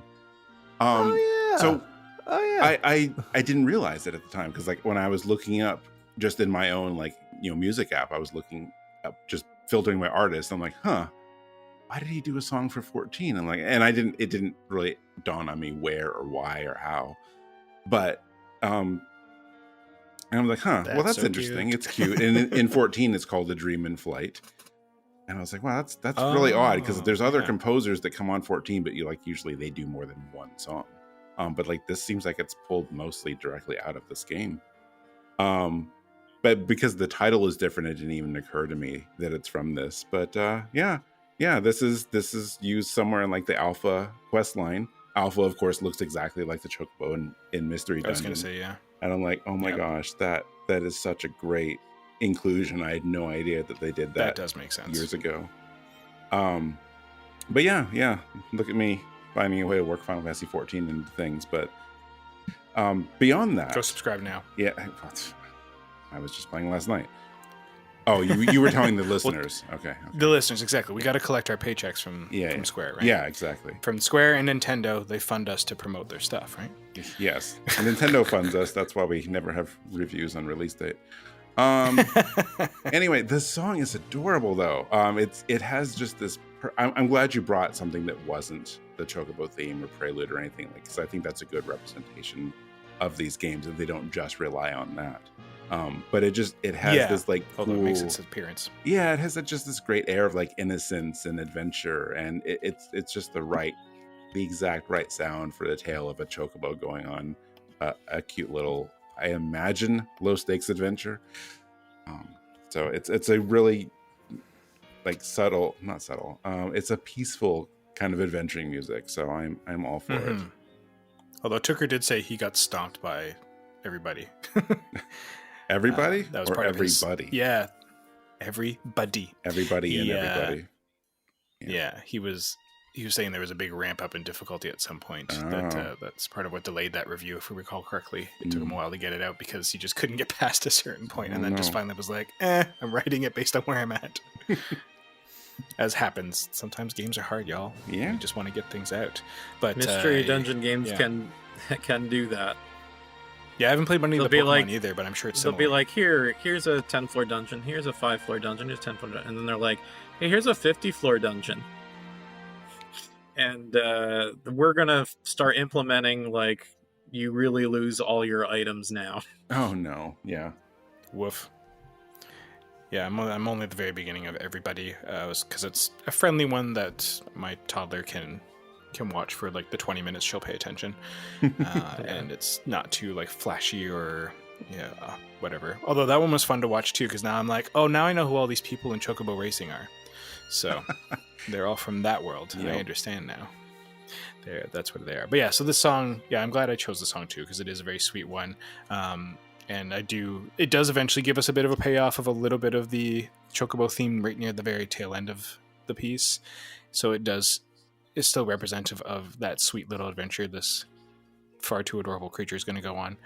And it's, I think, one of those kind of overlooked series for us musically too, in terms of rhythm encounter and such. Like, we don't really visit those pieces very often. No, I mean, this is, I think, the second time something from this series has ever come up.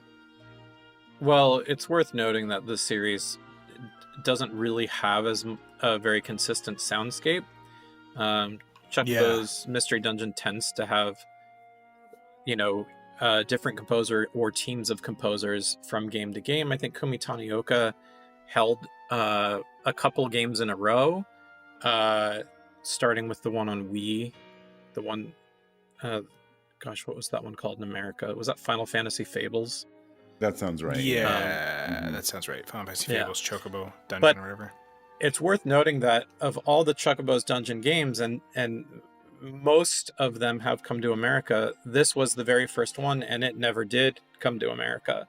We actually got Chocobo's Dungeon 2, and in an act of making sure that they get their numbering right after their Final Fantasy VII fiasco, 1, 2, 3, 7, they released it as Chocobo's Dungeon 2 in America, knowing we didn't get 1.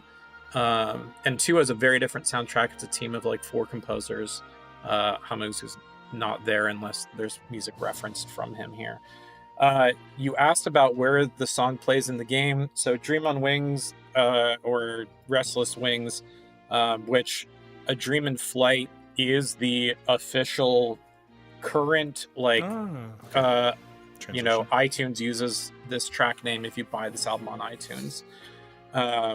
So Dream in Flight, official title, I guess, not used in the game. It is a medley track that includes themes from the game, but this is one of the 2 tracks on that mini CD that we were talking about before the recording. The OST is all synth, and then except for the opening and end credits music. There's this mini disc that has a track called Chocobo's Happy Christmas, and then Dream in Flight, and those were actually sort of a preview to a full arranged album that they did called Koi Vani Gialli, which I think our old friend Damien reviewed this album forever ago. Okay. But it was a February 1998 orchestral arrange album for Chocobo's Dungeon, back when they would still do arrange albums for pretty much every product they released. And I miss those days. But you're really holding out for that Foam Stars arrange album, huh? Well, Janique Nicole's on 3 tracks there. She sure is. But no, I haven't listened to the Foam Star soundtrack, so maybe I don't want everything arranged. But so Dream in Flight is sort of a medley track. It's not sort of properly placed anywhere in the game. I was actually looking on forums to confirm that, and I got that confirmed. But it was used in its official form on Final Fantasy XIV, so it did make it into a game. That's pretty cool. I didn't know it wasn't in the first game. So it's so cool that you found it in 14. I didn't know that it had been used in 14. But yeah, I mean, it's a medley of like 3 or 4 songs that all come from the game. So it's essentially, it's a cool orchestral arranged track. And it is quite good. It remains again among sort of the early Hamauzu works. It is a very memorable track.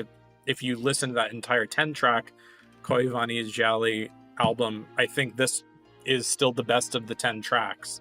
So yeah, Dream in Flight's a good one. Nice. Well, we all learned something there, I think. Right? Yeah. Yeah, it was cool. Yeah, now I want to... One more reason for me to play 14. There's like 1,000 reasons, and that's just one more. I mean, how many more do you need? You know, you can even play for free now up through the first 2 expansions of the game. Yeah, I don't know if you can ever if I want. I don't know if you heard that. Yeah, I did hear that. I've heard it here many times, but I also heard and found out for myself that if you had a previously existing account, you can't do it that way. So I have to throw out the progress that I've made. So, which wasn't much. It was like 40 hours, but I liked my character, and so either Also, to correct myself, sorry. Yes. No, you go ahead. To correct myself, Restless Wings is a different track that is on the album. I was conflating the names. No, this is a different one. That's right. This one isn't on the. It is on that side track or that side single album. My bad. I had the wrong one in my brain when I was throwing down the name. But yes, Restless Wings, track 20 from the OST. Yeah, that was a different one. That's one of the songs that the musical it's in theme the is melody. in the medley. Yeah, exactly. I think it's like that and Journey Begins and one of the others come together. Yeah, but that makes To more make sense. up Yeah, Dream in Flight. my brain Yeah. I was latching onto the wrong one. Yeah. So thank you for finding the distinction there. Yep. Okay, so we want Dreams on Wings in the track list then. We do, yes. Cool. Exactly. I think we actually want a Dream in Flight, which is its official Also true. iTunes Square Enix version. Okay, cool. Well, that matches what's in 14. Yes. Okay, I can. Oh, you're doing I got it.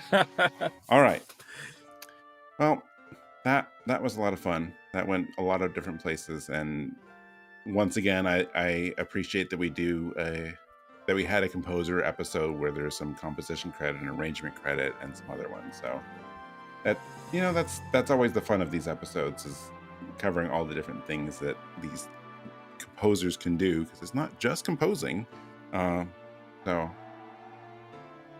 I enjoyed all of these. I appreciate everyone's insight. So let us talk about this episode and some other end of episode housekeeping things. Choco's Mystery Dungeon actually is one of 2 songs today that made their Rhythm Encounter debut. So this was the first time we had music from Chocobo's Mystery Dungeon and The Legend of Legacy. So thank you. Yay, Legend of Legacy. Yeah, so thanks for bringing those on. Has Rebirth already appeared? Yeah, just Wow. in the last episode Okay. one of the last 2 because of Tin. Tin brought one on. Oh, Beaten to the punch. Yep. that's okay. But there's so much music in Remake and Rebirth. I think it's going to be hard to use a lot of it. So keep bringing it on. Mm-hmm. Yeah. You'll have Keep to stop bringing telling people that they need to bring it on, and we have too much. Yeah. Well. Yeah. We don't want to be like Chrono Trigger just yet, where there's it's been half the soundtrack's been on. But what happens when you get that remaster? Well, if that happens. But until that point, Open the floodgates. yeah. Coming up next on Rhythm Encounter is an episode on Mario RPGs. So we're opening that up to Wahoo! Mario RPG, Mario and Luigi, all of those games. And then after that is a fun one. I think this was Gio's idea. I'm looking forward to this one. We might be calling it Same Name Game or something similar. Basically, each person brings on 2 songs with the exact same title from different games, and then we'll talk about So fun. the differences. Oh my gosh. Yeah. Oh wow. I think what a great idea. I started going through my music and I just got to the B's, and I'm like, I found a lot. And just in my own personal library, I'm like, I think this is something we could do more than once too. So But so the first How many version, versions of Battle 1 yeah, by Uematsu? the first version of that will be coming up in a few weeks. If you have thoughts on this episode, topic ideas, or some same name suggestions of your own, you can email us at music@rpgfan.com. What is the best way for people to reach you, Pat? You can always email me, pgann@rpgfan.com. I am also very active on what I still will always call Twitter. And that is, my handle is Gameadactyl. That is at the word game, the letter O, and dactyl. Good luck with that. And Greg. Hi, you can find me at Greg Delmage pretty much anywhere. Google Greg Delmage and you'll find me. RPG Fan, social media, IMDb. Yep. All right. I'm around. And Zach. You can email me, zachw@rpgfan.com. You can also find me on our Discord as ZachW. Nice. All right. If you enjoyed Rhythm Encounter, make sure you also check out RPG Fan's other podcasts. Retro Encounter recently finished their game journal on Arc the Lad, the original Arc the Lad. So that was so neat. Really cool throwback. So go check those out. Those are both up. An episode on Persona 3 Reload is coming up this week. And the next game journal for May will be Omori. I know everyone. That's exciting. Yeah, I know everyone who wants to do Omori is excited about that one. So look forward to that.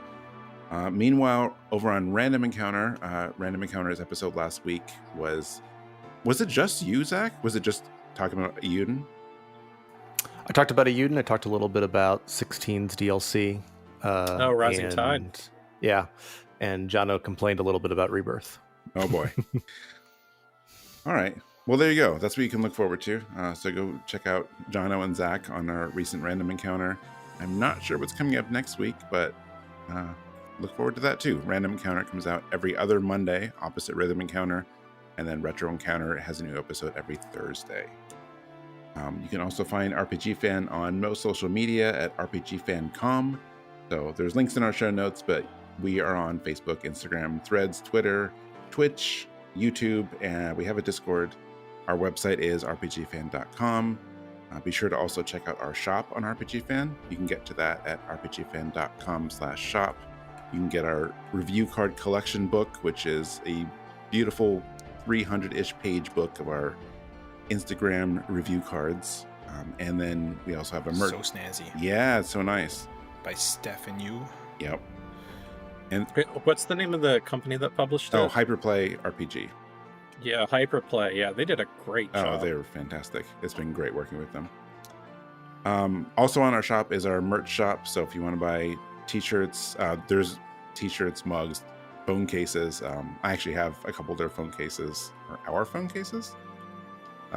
Whatever. I mean, TeePublic makes them, but they're surprisingly good. I mean, It is good quality stuff. I'm really picky about phone cases, and I was really, really impressed with it. The first one I got, and then I got a second one a little while later with our anniversary logo on it, and they've upgraded the cases. Like, the new case is even better than my first one. So yeah, I'm very pleased with that. So obviously I recommend it to anyone who wants a Their baby onesies are great. FYI. Oh yes, you have a onesie. I have two. Well, not for yourself. Yeah. No, they don't come Yeah, in. they fit on my head. They don't come in adults. We don't have adult onesies yet. That would be incredible. I know. Big giant all green onesie. I'll talk to them about I that. could go to the Canucks game and fit right in. No, our baby's onesies have fit her well through the two different age kind of brackets now. So she's in her next one because I just didn't want to have to order another one. I was like, get them all now, and when she grows into it, great. Yeah. Nice. Then lastly, if you enjoyed our show, we would love it if you could review and subscribe on Apple Podcasts or wherever it is you listen. We're on YouTube.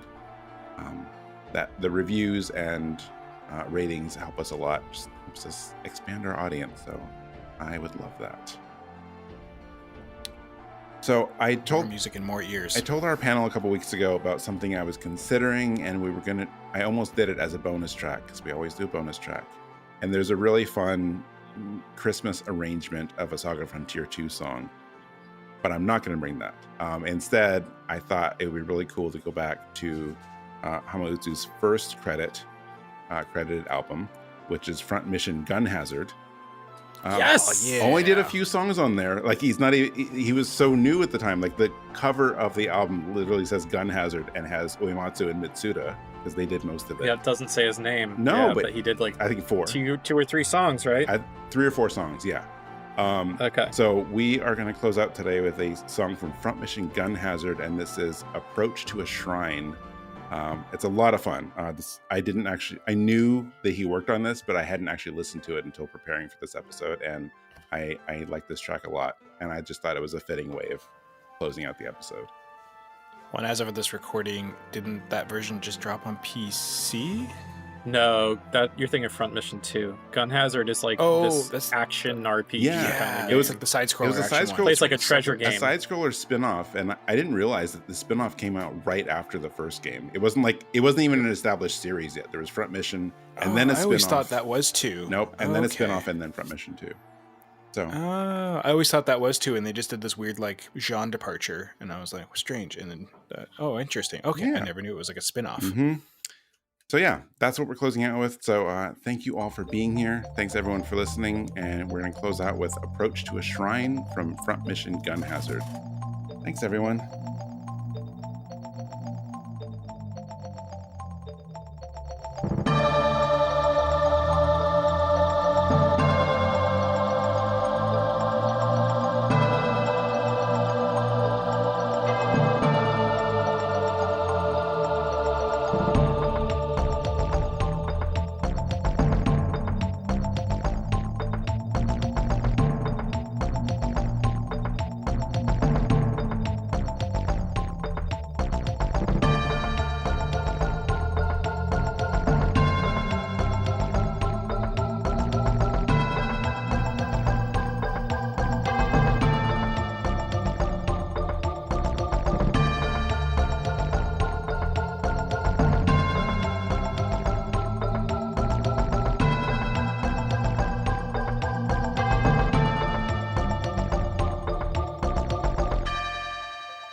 Work. Work.